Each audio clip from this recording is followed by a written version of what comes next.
ముందుగా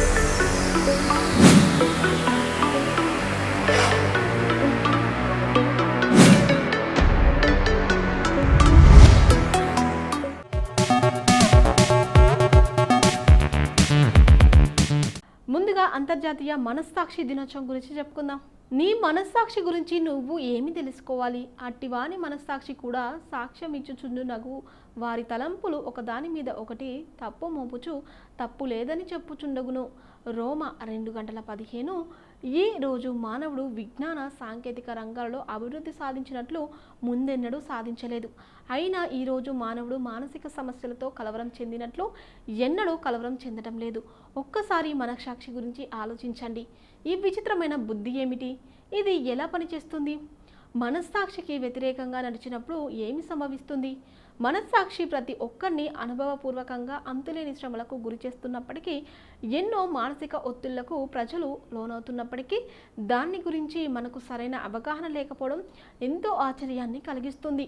శరీరంలో అనేక రకాలైన అవయవాల గురించి లోతుగా తెలుసుకోవడం వైద్యులకు కూడా శ్రమే.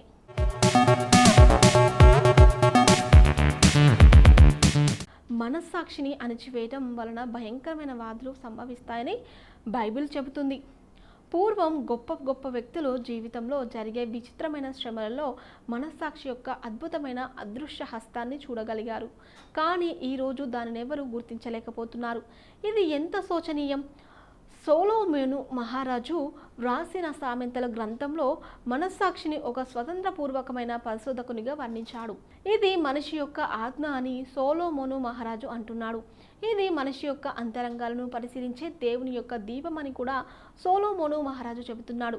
దీనికి అన్నింటినీ వెతికి వెంటాడి పరిశీలించే గుణముంది.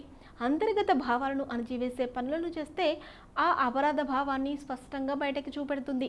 నూతన నిబంధనలో మనస్సాక్షి అనే గ్రీకు పదాన్ని కలిసి తెలుసుకోవడం లేక కలిసి గ్రహించడం అని తర్జుమా చేశారు. దీని అర్థం ఏమిటంటే మనం చేసే పనులను నిరంకటకంగా తనిఖీ చేసే ఒక గొప్ప శక్తి అని అర్థం.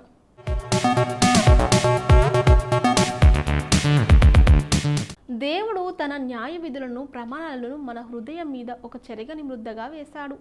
ఇక ఇది ఒక పోలీసు వలె లేక ఒక న్యాయవాది వలె పనిచేస్తుంది.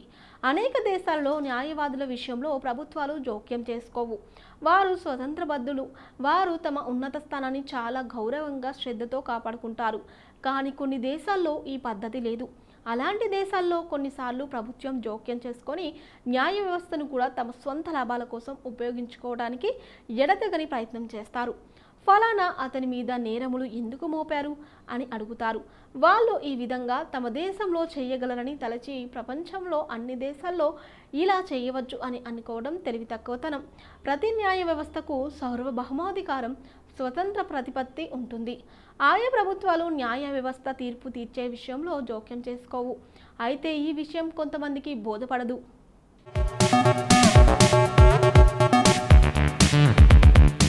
మనకున్న మనస్సాక్షికి కూడా అంతే సార్వభౌమాధికారం ఉంటుంది. కానీ దాన్ని నిశ్శబ్దపరచవచ్చు, వంచవచ్చు, ఎటు పడితే అటు త్రిప్పవచ్చు, దాన్ని అసహ్యకరంగా కూడా తయారు చేయవచ్చు. మనము ఏమి చేసినా సరే మనస్సాక్షికి కొంత స్వతంత్రం తప్పకుండా ఉంటుంది. ఎప్పుడైనా ఏ సమయంలోనైనా దాని యొక్క ప్రమాణాలను జ్ఞప్తికి తెచ్చుకొని అవమానము, అపరాధము లాంటి మానసిక ఒత్తిళ్లను తెప్పించగలదు. మనము దాన్ని మార్చడానికి ఎంతగా ప్రయత్నం చేసినా అది మన మనస్సాక్షికి ఎన్నటికీ సహించదు, ఒప్పుకోదు. దానికి స్వభావ సిద్ధమైన స్వతంత్రం ఉంటుంది. అయితే దాన్ని తప్పకుండా విలువలేని దానిగా మలుచుకోవచ్చు. కానీ పూర్తిగా దాని నోరు నొక్కేయలేం.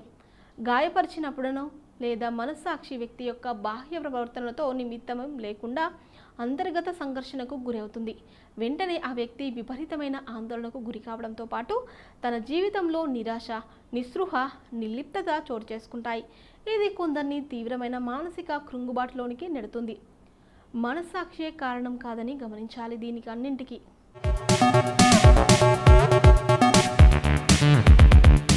భక్తిహీనులు కదులుచున్న సముద్రం వంటి వారు.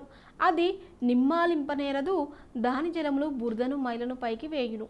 దుష్టులకు నెమ్మది ఉండదని నా దేవుడు సెలవిచ్చుతున్నాడు అని ప్రవక్త అయిన యేసయ్య సెలవిచ్చుతున్నాడు.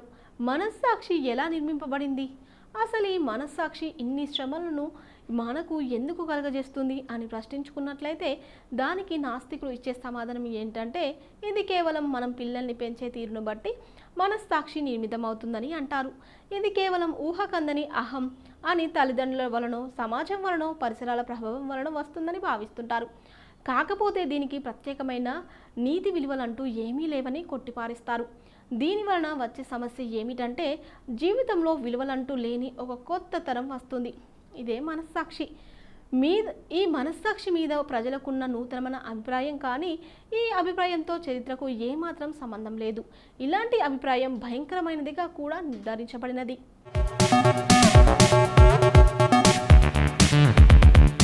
ఇప్పటివరకు అంతర్జాతీయ మనస్సాక్షి దినోత్సవం గురించి మనకు తెలియని కొన్ని ఆసక్తికరమైన నిజాలు తెలుసుకున్నాం కదా. మరి ఏప్రిల్ 5వ తేదీన ఒక్కసారి చరిత్రలోకి వెళ్ళి చూస్తే ఎంతో మంది ప్రముఖుల జననాలు జరిగాయి. మరి ఒక్కసారి చరిత్ర పుటల్లోకి వెళ్ళి నేను జన్మించిన ప్రముఖులు ఎవరో తెలుసుకుందాం రండి.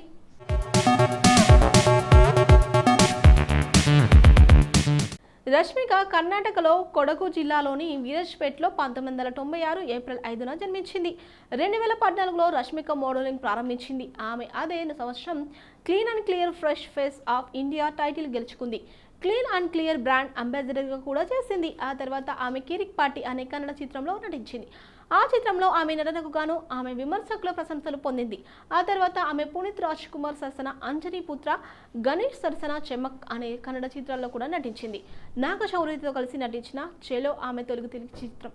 2021లో విడుదలైన సుల్తాన్ ఆమెకు తొలి తమిళ చిత్రం. అలాగే ఇదే సంవత్సరంలో మిషన్ మజ్ను సినిమా ద్వారా ఆమె బాలీవుడ్లోకి అడుగుపెట్టింది.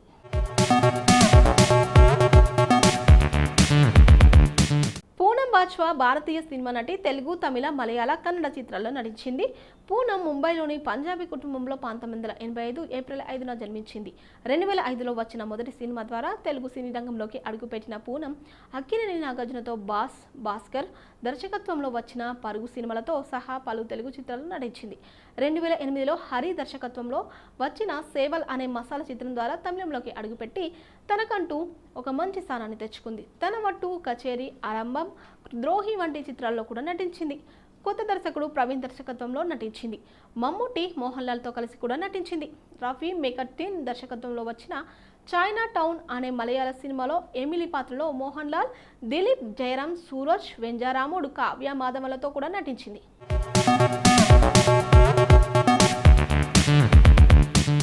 జగ్జీవన్ రామ్ పేరొందిన స్వతంత్ర సమరయోధుడు, సంఘ సంస్కర్త, రాజకీయవేత్త. బీహార్లోని వెనుకబడిన వర్గాల నుంచి వచ్చాడు. అతను బాబూజీగా ప్రసిద్ధుడు. భారత పార్లమెంటులో 40 ఏళ్ల పాటు వివిధ మంత్రి పదవులు నిర్వహించడమే కాకుండా ఉప ప్రధానిగా వ్యవహరించాడు. 1935లో అంటరాని వారికి సమానత్వం కోసం అంకితమైన all India depressed classes league అనే సంస్థను స్థాపించడంలో అతను కీలక పాత్ర పోషించాడు. 1937లో బీహార్ శాసనసభకు ఎన్నికయ్యాడు. ఆ తర్వాత గ్రామీణ కార్మిక ఉద్యమాన్ని నిర్వహించాడు. జగ్జీవన్ రామ్ బీహార్లోని ఆర్ఎస్ సమీపంలోని చంద్వాలో భారతీయ కుల వ్యవస్థలోని చమర్ కులంలో ఏప్రిల్ 5, 1908న జన్మించాడు. 1946లో అతను జవహర్లాల్ నెహ్రూ తాత్కాలిక ప్రభుత్వంలో అతి చిన్న వయస్కుడిగా మంత్రిగా బాధ్యతలు చేపట్టాడు. భారతదేశపు మొట్టమొదటి కేబినెట్ కార్మిక మంత్రి, భారత రాజ్యాంగ పరిషత్తు సభ్యుడు. అతను సామాజిక న్యాయం రాజ్యాంగంలో పొందుపరచబడిందని నిర్ధారించాడు.